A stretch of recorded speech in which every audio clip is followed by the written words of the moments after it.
तो अगर तुम लोगों ने आज के इस वीडियो को पूरा देख लिया तो फिर मैं 100% श्योर हूँ कि तुम लोगों का थॉर की ड्यूरेबिलिटी को लेके और सुपरमैन की हीट विजन को लेके जो नजरिया है वो पूरी तरीके से बदल जाएगा। तो फिर इसीलिए जरूर बोलूंगा कि वीडियो को पूरा जरूर देखना। और अगर हम लोग बात करें आज के इस टॉपिक की तो फिर आज का टॉपिक यही है कि क्या सुपरमैन की हीट विजन इतनी ज्यादा पावरफुल है कि थॉर को इंजर्ड कर सके या फिर थॉर को जान से मार दे। और अगर हम लोगों को पहले ये जानना है तो फिर इसके लिए हम लोगों को दो बातें पता होनी चाहिए और वो ये है कि फर्स्ट की थॉर की ड्यूरेबिलिटी कितनी ज्यादा है और सेकंड पर आती है कि सुपरमैन की हीट विजन कितनी ज्यादा पावरफुल है। तभी हम लोग किसी रिजल्ट के ऊपर पहुंच सकते हैं। लास्ट में तुम लोग डिसाइड करना कि तुम लोगों को क्या लगता है। और अगर हम लोगों को पहले थॉर की ड्यूरेबिलिटी जाननी है तो फिर थॉर के हम लोगों को फिट्स देखने होंगे। और मैं थॉर का सबसे बड़ा फिट मानता हूँ कि थॉर ने न्यूट्रॉन स्टार की एनर्जी को सर्वाइव किया है, वो भी ऑलमोस्ट 50 सेकंड तक, या फिर तुम लोग 1 मिनट भी बोल सकते हो। लेकिन मुझे यहाँ पर पता था कि अगर मैं इस फीट को यहाँ पर ऐड करता हूँ तो फिर कुछ लोग जरूर कमेंट्स के अंदर बता सकते हैं कि नहीं भाई थॉर की सबसे बड़ी फीट ये है, थॉर की सबसे बड़ी फीट ये है। तो फिर इसीलिए मैंने कम्युनिटी पोल भी डाला था जहाँ पर तुम लोग मुझे एक्सप्लेन कर सको। लेकिन मैक्सिमम लोगों ने वहाँ पर कुछ भी सही से एक्सप्लेन नहीं किया। तो फिर इसीलिए मैंने कई सारे थॉर फैंस, सुपरमैन फैंस और जिनको अच्छी खासी नॉलेज है या फिर जो यूट्यूब पर वीडियोस बनाते हैं, मैंने उनसे भी बात की थी और उनके हिसाब से मैक्सिमम लोगों ने न्यूट्रॉन स्टार वाली फीट को थॉर की सबसे बड़ी फीट बोला है। बट वहाँ पर 2-3 लोगों ने एक्स्ट्रा फीट्स भी बताई जो कि थॉर की सबसे बड़ी फीट्स मानी जा सकती है। तो फिर हम लोग पहले उनकी बात कर लेते हैं। तो फिर उनमें से एक बंदे ने मुझे बताया कि जो थॉर है उसकी durability universal to high universal level की है। अब इसे सुन के तो मैं भी चौंक गया था कि कैसे। तब उसने सही से मुझे एक्सप्लेन किया कि Thor the dark world movie के एंड में जब मेलकिथ पूरे यूनिवर्स की रियलिटी चेंज करने वाला था तब उसके आसपास एक तरीके से रियलिटी स्टोन की आंधी सी बन गई थी जिसके अंदर भी थॉर को बिल्कुल भी नुकसान नहीं हुआ था और वो उस वक्त पूरे यूनिवर्स की रियलिटी चेंज कर रहा था। तो फिर थॉर की ड्यूरेबिलिटी भी यूनिवर्सल लेवल की है। बट ये बात एकदम बकवास है और पूरी तरीके से नॉनसेंस भी है। मैं तुम लोगों को एक्सप्लेन कर देता हूँ क्यों। फर्स्ट बात तो यही निकल के आती है कि वो उस वक्त पूरे यूनिवर्स की रियलिटी चेंज नहीं कर रहा था। इवन उस वक्त तो वो अपने फुल पोटेंशियल पे भी नहीं था। और सबसे बड़ी बात ये कि उस वक्त वो 9 रेल्म्स के जो 9 प्लैनेट्स है उन तक भी सही से नहीं पहुंचा था। और सेकंड बात इसके अंदर जो निकल के आती है वो ये है कि उस वक्त जो थॉर की ड्यूरेबिलिटी थी वो उस लेवल पर भी नहीं थी। हम लोग इस मूवी के अंदर क्लियरली देख चुके हैं कि जब मेलकिथ वर्सेस थॉर की फाइट हुई थी उस वक्त मेलकिथ के एक अटैक से थॉर के मुंह पे स्क्रैचेस आ गए थे। अब हाँ कुछ लोग बोल सकते हैं कि वो स्पाइक्स ईथर से बने हुए थे जिस कारण वो काफी ज्यादा पावरफुल रहे होंगे। बट मैं तुम लोगों को बता दूं कि उनमें से कुछ स्पाइक्स धरती पे भी लगे थे बट वहाँ पर बिल्कुल भी नुकसान नहीं हुआ था और उस अटैक से थॉर काफी ज्यादा इंजर्ड हो गया था। जैसे तुम लोग समझ सकते हो कि उस वक्त वाले थॉर की ड्यूरेबिलिटी कितनी होगी। और तीसरा एग्जाम्पल ये है जिसके थ्रू ये मैं प्रूव कर दूंगा कि वो ड्यूरेबिलिटी वाली फीट एकदम बकवास थी। और वो ये है कि जो वो आंधी सी थी उसके अंदर थॉर अकेले नहीं गया था बल्कि वो अपने साथ है वो लोहे की डंडियां भी ले गया था। अब उनका क्या काम है वो तो मुझे सही से भी नहीं पता है बट हाँ वो लेके गया था। और माना कि थॉर काफी ज्यादा ड्यूरेबल है तो वो वहाँ पर सर्वाइव कर गया। बट इन लोहे की डंडियों का वहाँ पर काम करना या फिर वहाँ पर पहुंच जाना एकदम नामुमकिन सी बात है। बट वो वहाँ पर पहुंच गई थी और उनको बनाया ह्यूमंस ने। तो फिर तुम लोग सोच सकते हो कि वो वाली फीट कितनी ज्यादा बकवास रही होगी। और जब मैंने ये वाली बात उससे पूछा तब उसने ये बताया कि जो ये वाले डंडिया या फिर ये जो रोड्स हैं उन्हें बनाया है इसलिए गया है ताकि वो इतनी पावर को रोक सके, मतलब ऐसा कुछ उसने एक्सप्लेन किया था। बट ये बात भी एकदम पूरी तरीके से गलत है बिकॉज इनको बनाया था एरिक सेल्विग ने और उनका काम ये था कि जो ग्रेविटी है वो उसको एक जगह कनेक्टेड कर सके जिसके कारण जो 9 रेल्म्स थी वो अर्थ को सिर्फ छू के निकल जाए, ना कि ये कि वो ईथर को रोक सके। और इसी के साथ ही उसने मुझे ये भी बताया कि जो ये लोहे की डंडियां हैं ये किसी को भी दूसरी जगह टेलीपोर्ट कर सकती है जिस कारण में भी वो ईथर की एनर्जी को दूसरी तरफ टेलीपोर्ट कर रही थी। तो फिर ये बात भी एकदम पूरी तरीके से बकवास है बिकॉज ये वाली डंडियां तभी एक्टिवेट होती है जब इसे एक्टिवेट किया जाए और उस वक्त उसे एक्टिवेट कर रही थी जेन फोस्टर जिसके हाथ में उसका रिमोट भी था। और अगर ये वाली डंडियां पहले से एक्टिवेट होती तो फिर उस वक्त थॉर का जो हाथ है वो किसी और प्लेनेट पे ही तुम लोगों को देखने को मिलता। यानी कि ये वाली जो फीट है वो यूनिवर्सल तो छोड़ो एक बिल्डिंग लेवल फीट भी नहीं है। और अब अगर हम लोग बात करें थॉर की सेकंड फीट की जो की फैंस काफी ज्यादा बड़ी मानते हैं और वो ये है कि थॉर ने एक स्पेसशिप के ब्लास्ट को सर्वाइव किया है। अब देखो मैं पहले तुम लोगों को ये वाली फीट एक्सप्लेन कर देता हूँ। तो फिर तुम लोगों को थॉर रैग्नारोक मूवी तो याद ही होगी जहाँ पर थॉर और लोकी ने बेसिकली ग्रैंड मास्टर की शिप को चुराया था और उसी शिप को लेकर वो असगार्ड भी आए थे। लेकिन वो असगार्ड जिस टनल से आए थे वो बनी हुई थी कोलैप्सिंग न्यूट्रॉन स्टार से। यानी कि ये वाली जो शिप है अगर वो उन न्यूट्रॉन स्टार की पावर को सर्वाइव कर सकती है तो फिर तुम लोग सोच के देखो कि जब थेनोस ने इसे डिस्ट्रॉय किया था इन्फिनिटी वॉर की स्टार्टिंग में तब कितनी ज्यादा पावर लगी होगी। तो फिर देखो इस फीट के अंदर बहुत सारी गलती है और बहुत सी ऐसी बातें भी है जो कि तुम लोगों को एक्सप्लेन नहीं की गई होंगी। हाँ ये वाली बात जरूर है कि वहाँ पर न्यूट्रॉन स्टार कोलैप्स हो रहे थे बट इसी के साथ ही एमडाल ने खुद भी बताया था कि ये सिर्फ और सिर्फ डोरवेज है यानी कि ब्रह्म द्वार है जिसके थ्रू हम लोग काफी फास्ट ट्रेवल कर सकते हैं। यानी कि तुम लोग उसे एक तरीके से वॉर्म होल भी समझ सकते हो। और अगर सिंपली बताऊं तो भी इसके ऊपर आइंस्टाइन ने अपनी एक थ्योरी भी दी है जिसका नाम है रोजन ब्रिज थ्योरी, जिसके बारे में हम लोगों को ब्रूस बैनर भी सही से एक्सप्लेन करता है। और वो ये है कि ये एक तरीके से 2 गेट्स हैं जो कि स्पेस टाइम को पूरी तरीके से बेंड कर देते हैं और जिस कारण हम लोग काफी आसानी से कहीं पर भी ट्रेवल कर सकते हैं। लाइक तुम लोग इसे 2 खिड़कियां समझ सकते हो। यानी कि हम लोग एक तरीके से घर के अंदर घुसे और दूसरी तरफ से निकल गए यह सिर्फ और सिर्फ वही था जिसके अंदर से ये वाले शिप्स निकले थे। और हम लोग ये नहीं भूल सकते हैं कि हल्क भी इनमें से किसी एक द्वार से आया था और उसके पास तो अर्थ से बना हुआ क्वीनजेट था, और अगर उससे कुछ नहीं हुआ तो फिर सोच के देखो ये तो एलियन मैटर से बना था यार। और तुम लोग अगर इस टनल वाले सीन को थोड़ा गौर से देखोगे तो फिर तुम लोगों को पता होगा कि इनमें से और भी कई सारी चीजें गिर रही थी। तो क्या इसका मतलब ये हुआ कि इनमें से हर चीज न्यूट्रॉन स्टार की एनर्जी सर्वाइव कर सकती है? तो फिर ये एकदम बकवास बात है। और मेरे पास एक और एग्जांपल ऐसे पूरी तरीके से रॉन्ग प्रूव करने के लिए, और वो ये है कि जब एला ने इसके आर पार अपनी नेक्रो घुसाई थी तब नेक्रो ने इसे चीर दिया था, बट इसी के साथ स्कर्ज ने उस नेक्रो को बुलेट से डिस्ट्रॉय कर दिया था। अब हाँ, एक बंदे ने बताया था कि वो वाली नेक्रो उस वक्त गर्म थी जिस कारण वो डिस्ट्रॉय हो गई थी। तो फिर मेरे भाई तुम लोग मुझे ये भी एक्सप्लेन कर दो कि अगर वो नेक्रो वहाँ पर गर्म थी तो फिर उस स्पेसशिप के आर पार कैसे निकली? क्योंकि यार अगर गर्म नेक्रो को बुलेट डिस्ट्रॉय कर सकती है तो फिर उस स्पेसशिप के आर पार तो निकलना नामुमकिन सी बात है। तो फिर ये वाली थ्योरी यहाँ पर पूरी तरीके से रॉन्ग प्रूव हो जाती है कि वो वाली शिप काफी ज़्यादा टफ रही होगी। और अब अगर हम लोग अगली फीट की बात करें तो वो ये आती है कि थोर ने काफी देर के लिए पावर स्टोन का टच सर्वाइव किया था, और पावर स्टोन का एक टच प्लेनेट को रिस्टोर कर सकता है। तो फिर देखो यहाँ पर तुम लोग थोड़ा बहुत रॉन्ग हो,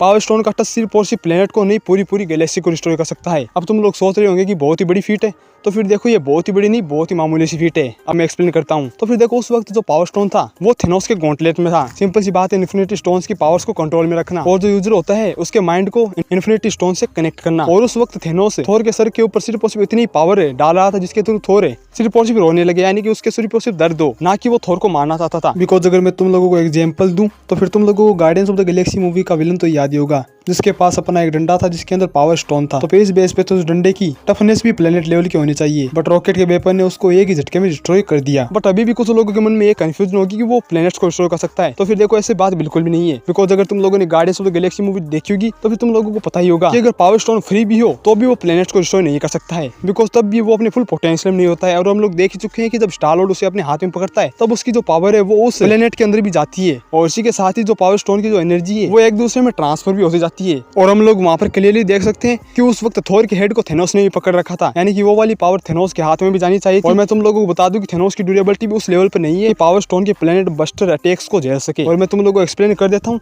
कि थेनोस ने जब एंड गेम मूवी के अंदर पावर स्टोन को हाथ में पकड़ा था तब उसकी भी फट के हाथ में आ गई थी। और पावर स्टोन जब फ्री होता है वो प्लेनेट्स को डिस्ट्रॉय नहीं कर सकता है, वो तभी प्लेनेट्स गैलेक्सी या फिर यूनिवर्स को डिस्ट्रॉय कर सकता है जब उससे उसके फुल पोटेंशियल के अंदर यूज किया जाए। जैसा कि हम लोग व्हाट इफ के अंदर भी देख चुके हैं कि अल्ट्रॉन ने सिर्फ और सिर्फ अपने एक एनर्जी ब्लास्ट से ही पूरे एसगार्ड को डिस्ट्रॉय कर दिया था, यानी कि थोर की जो तीनों फीट्स है ये एकदम मामूली फीट्स है। बट हम लोग सबसे बड़ी फीट्स की बात करते हैं जो कि ये थोर ने न्यूट्रॉन स्टार की फुल एनर्जी को सर्वाइव किया है, और ये वाली फीट सबसे बड़ी फीट है थोर की। अब देखो न्यूट्रॉन स्टार का टेम्परेचर कितना होता है वो मैं तुम लोगों को एक्सप्लेन करता हूँ, चौंक मत जाना। बट इससे पहले मैं तुम लोगों को सन का टेम्परेचर एक्सप्लेन कर देता हूँ। तो फिर देखो जो सन का टेम्परेचर है वो है ऑलमोस्ट 5700 केल्विन के लगभग है, और ये वाला टेम्परेचर सच में काफी ज्यादा है। बट अगर हम लोग बात करें न्यूट्रॉन स्टार के टेम्परेचर की तो फिर न्यूट्रॉन स्टार का टेम्परेचर होता है ऑलमोस्ट 1 लाख केल्विन से लेके 1 मिलियन केल्विन तक है, जो कि सच में काफी ज्यादा होता है। और वो सन के टेम्परेचर से न जाना कितना गुना ज्यादा होता है। और इसी के साथ ही मैं तुम लोगों को बता दूं कि थोर ने उस वक्त ऑलमोस्ट 50 सेकंड से लेके 1 मिनट तक उस स्टार की एनर्जी को सर्वाइव किया था, जो कि सच में काफी ज्यादा इंसेन लेवल पर है। और इसी के साथ ही तुम लोग यहाँ पर एक बात और नोटिस करना कि थोर ने न्यूट्रॉन स्टार की हीट को पूरी तरीके से सर्वाइव नहीं किया था, बल्कि वहाँ पर वो अनकॉन्शियस हो गया था। और अगर स्टॉर्म ब्रेकर वहाँ पर नहीं बना होता तो फिर आई डोंट थिंक कि वहाँ पर थोर सर्वाइव भी कर पाता। सबसे बड़ी बात ये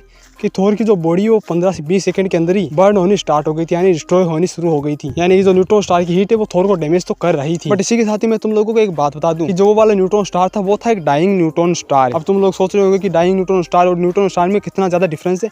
तो फिर देखो जो न्यूट्रॉन स्टार का टेम्परेचर होता है वो डिपेंड करता है कि स्टार कितना ज्यादा ओल्ड है, और वो वाला स्टार काफी ज्यादा पुराना था जिस कारण उसका टेम्परेचर इतना ज्यादा नहीं था। अब तुम लोग सोच रहे हो कि तो भी कितना था, तो भी मैं तुम लोगों को बता दूं कि तुम लोगों को क्या पता है उरू का मेल्टिंग पॉइंट कितना है? नहीं पता है तो फिर मैं तुम लोगों को बता दूं कि उरू का मेल्टिंग पॉइंट है 50,000 केल्विन का।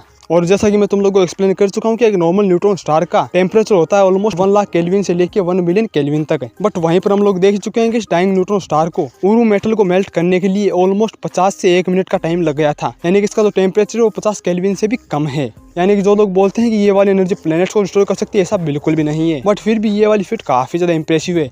बट फिर भी चलो हम लोग ये वाली बात मान लेते हैं कि इस स्टार का टेम्परेचर था 1 मिलियन केल्विन जितना। और एक बात याद रखना कि ये वाली बात सिर्फ मैं मान रहा हूँ क्योंकि में इसका टेम्परेचर काफी ज्यादा कम है। जैसा कि मैं तुम लोगों को बता चुका हूँ कि इसका टेम्परेचर 50,000 केल्विन से भी कम हो सकता है, और 1 मिलियन यानी 10 लाख केल्विन है। यानी कि मैं इस थोर वाली फीट को ऑलमोस्ट 20 गुना ज्यादा बढ़ा करके बता रहा हूँ तुम लोगों को। बट क्या तुम लोगों को पता है कि सुपरमैन की हीट विजन कितनी ज्यादा पावरफुल है? तो फिर देखो सही से मुझे भी नहीं पता है, बट हम लोग इसको जानने की कोशिश करते हैं। तो फिर सुपरमैन ने अपने हीट विजन से कई सारे बड़े बड़े कारनामे कर रखे हैं, और अगर तुम लोग मूवीज को थोड़ा ध्यान से देखते हो तो फिर तुम लोगों को पता ही होगा कि जो सुपरमैन है वो अपनी हीट विजन को मैनिपुलेट कर सकता है, यानी कंट्रोल कर सकता है, यानी कि वो वाली हीट विजन कितनी ज्यादा पावरफुल होगी सुपरमैन पहले से ही ये तय कर सकता है। एग्जाम्पल के तौर पर मैं तुम लोगों को बता दूं कि सुपरमैन ने अपनी इसी हीट विजन के दम पे लोइस लेन की सर्जरी भी कर दी थी। अब हाँ, मुझे भी नहीं पता है कि वो कैसे कर सकता है, बट हाँ उसने कर दी थी। और उसी हीट विजन के जरिए सुपरमैन ने एक लोहे से बने हुए स्ट्रक्चर को 1 सेकंड के अंदर पिघला दिया था, जो कि सुपरमैन की हीट विजन को डिफाइन करने के लिए काफी है कि ये कितनी ज्यादा पावरफुल हो सकती है। अब आई नो कुछ लोग बोलेंगे कि साइबोर्ग ने भी इसकी हीट विजन को सर्वाइव कर लिया, तो फिर देखो साइबोर्ग के बारे में कुछ कहा नहीं जा सकता। तुम लोग जितना साइबोर्ग को वीक समझते हो वो उतना ज्यादा पावरफुल बीइंग है, और अगर मुझे कभी टाइम मिला तो फिर मैं तुम लोगों को सही से भी एक्सप्लेन कर दूंगा, और तुम लोगों के अगर होश ना उठ जाए तो फिर तुम लोग मुझे बता देना। तो फिर साइबोर्ग वाला पॉइंट थोड़ी देर के लिए साइड कर दो। तुम लोग अभी के लिए बस इतना सोचो कि सुपरमैन अपनी हीट विजन को कंट्रोल कर सकता है, जिस कारण में भी वहाँ पर साइबोर्ग के ऊपर उसने इतना पावरफुल अटैक नहीं किया होगा। और उसी के साथ ही कुछ लोग बोल सकते हैं कि सुपरमैन की हीट विजन तो बैटमैन के ब्रेसलेट्स को भी नहीं पिघला पाई। तो फिर मैं तुम लोगों को बता दूं कि जो बैटमैन के ब्रेसलेट्स हैं वो खास करके सुपरमैन की हीट विजन को रोकने के लिए बनाए गए थे। जैसा कि एल्फ्रेड और वंडर वुमन एक्सप्लेन भी करती है कि जो ये वाले ब्रेसलेट्स हैं वो किसी भी एनर्जी को अपने ऊपर पड़ते ही डिस्ट्रॉय कर देती है, यानी इसी कारण से सुपरमैन की हीट विजन वहाँ पर इन ब्रेसलेट्स का ज्यादा कुछ नहीं उखाड़ पाई। और सबसे बड़ी बात यह है कि यार वो बैटमैन है, वो कुछ भी कर सकता है। बट ये तो चलो नॉर्मल बातें हो गई। हम लोग सुपरमैन की सबसे बड़ी फीट्स की बात करते हैं, तो इन सबसे बड़ी फीट्स के अंदर फर्स्ट तो आता है कि सुपरमैन ने अपनी हीट विजन के दम पे स्टेपनवुल्फ के सींग को चीर दिया था, साथ में उसके आर्मर को भी। तो फिर इस फीट के बारे में हम लोग सही से कुछ भी एक्सप्लेन नहीं कर सकते हैं, बिकॉज हम लोगों को इस मेटल के बारे में सही से नहीं पता है। तो फिर हम लोग सिंपली सुपरमैन की सबसे बड़ी फीट की बात करते हैं, जो कि उसने अपनी हीट विजन से शो किया है। और वो वाला फीट ये है कि सुपरमैन ने क्रिप्टोनियंस की शिप को एक ही अटैक में चीर दिया था। अब कुछ लोग सोचेंगे कि ये वाली फीट कौन सी बहुत ही बड़ी फीट है, तो फिर मैं तुम लोगों को एक्सप्लेन कर दूं कि ये वाला शिप बना था क्रिप्टोनियन मेटल से, कि जो क्रिप्टोनियंस के सूट होते हैं वो भी इतने ज्यादा कैपेबल होते हैं कि अगर उनके सामने एक न्यूक्लियर बॉम्ब भी फट जाए तो भी उन्हें एक सिंगल स्क्रैच भी नहीं आता है। तो फिर तुम लोग सोच के देखो, ये तो बना हुआ था मेटल से। बट चलो फिर भी हम लोग इस लॉजिक को एक बार के लिए साइड कर देते हैं। हम लोग सुपरमैन के इस फीट को थोड़े अलग तरीके से देखने की कोशिश करते हैं। तो फिर देखो, तुम लोगों ने justice league Snyder cut movie तो देखी होगी, उसके अंदर तुम लोगों को ये वाली लेजर बीम तो याद ही होगी, जिससे डॉक्टर साइलेस स्टोन ने मदर बॉक्सेस को हिटेड किया था। बट क्या तुम लोगों को पता है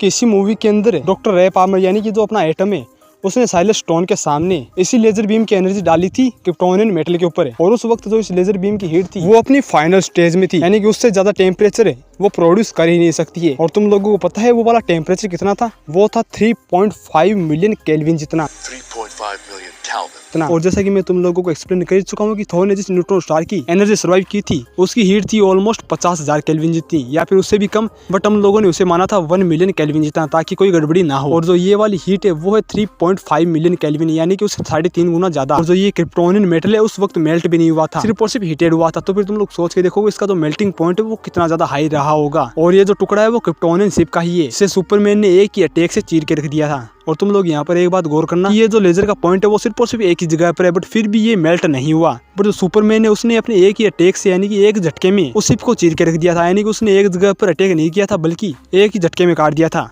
तो फिर तुम लोग पहले तो ये सोचो कि क्रिप्टोनियन मेटल का मेल्टिंग पॉइंट है कितना ज्यादा उपयोग होगा। सुपरमैन ने उसको एक ही झटके के अंदर चीर के रख दिया। तो फिर तुम लोग ये भी सोचो कि सुपरमैन के हीट का टेम्परेचर कितना ज्यादा हाई रहा होगा। इवन जो ये न्यूट्रॉन स्टार वाली एनर्जी है वो तो इसके सामने बच्चे जैसी है। और ये भी याद रखना कि जो डॉक्टर पाल्मर है वो इससे पहले भी इस टुकड़े के ऊपर ये लेजर बीम की हीट डाल चुके थे। इवन यार जो क्रिप्टोनियन मेटल का मेल्टिंग पॉइंट है वो भी उरू से काफी ज्यादा हाई है। तो फिर तुम लोग खुद अंदाजा लगा सकते हो कि सुपरमैन की जो हीट विजन का टेम्परेचर वो कितना ज्यादा हाई होगा। 3.5 मिलियन केल्विन तो सिर्फ और सिर्फ एक नंबर है, उसके जितनी हीट से तो क्रिप्टोनियन मेटल को बिल्कुल भी घंटा ही फर्क नहीं पड़ा था। और इसी के साथ ही मैं तुम लोगों को एक और बात एक्सप्लेन कर दूं कि जो प्रेजेंट टाइम वाला सुपरमैन है जो कि मदर बॉक्सेस से एम्प्ड है, उसने ब्लैक सूट पहन रखा है, प्लस वो मैन ऑफ स्टील मूवी वाले सुपरमैन से ज्यादा एक्सपीरियंस्ड भी है, यानी कि वो अपनी पावर्स को ज्यादा बेटर तरीके से यूज करता है। और सबसे बड़ी बात है वो सनलाइट से पूरी तरीके से चार्ज है। तो फिर तुम लोग सोच के देखो कि उसकी हीट विजन का टेम्परेचर क्या होगा। और क्या हो अगर ये वाला सुपरमैन जो कि स्टेपनवुल्फ से भिड़ा था वो अगर अपनी पूरी ताकत लगा के थोर के किसी बॉडी पार्ट के ऊपर अपनी हीट विजन से अटैक कर दे और वो वाला अटैक थोर को लग भी जाए, तो फिर थोर का क्या हाल होगा? तुम लोग मुझे कमेंट्स के अंदर बताओ, बिकॉज मैं यहाँ पर अपना ओपिनियन दे के कोई भी पाप अपने सिर नहीं लेना चाहता हूँ। तुम लोगों को जो कुछ भी लगता है कि थोर उसकी हीट विजन को सर्वाइव कर लेगा, या फिर थोर को कुछ भी नहीं होगा, या फिर थोर को डैमेज हो सकता है, तुम लोग मुझे कमेंट्स के अंदर बता दो। मैं तुम लोगों के ओपिनियन की रिस्पेक्ट करता हूँ। मैंने आई थिंक तुम लोगों को सही से सब कुछ एक्सप्लेन कर दिया है, तो फिर अब तुम लोग भी डिसाइड कर सकते हो। और अगर तुम लोगों को आज की वीडियो पसंद आई है तो फिर वीडियो को लाइक एंड चैनल को सब्सक्राइब कर दो। और फाइनली आज के लिए बस इतना ही। मैं मिलूंगा तुम लोगों को एक और अमेजिंग वर्सेस बैटल के साथ। अभी के लिए टाटा बाय बाय।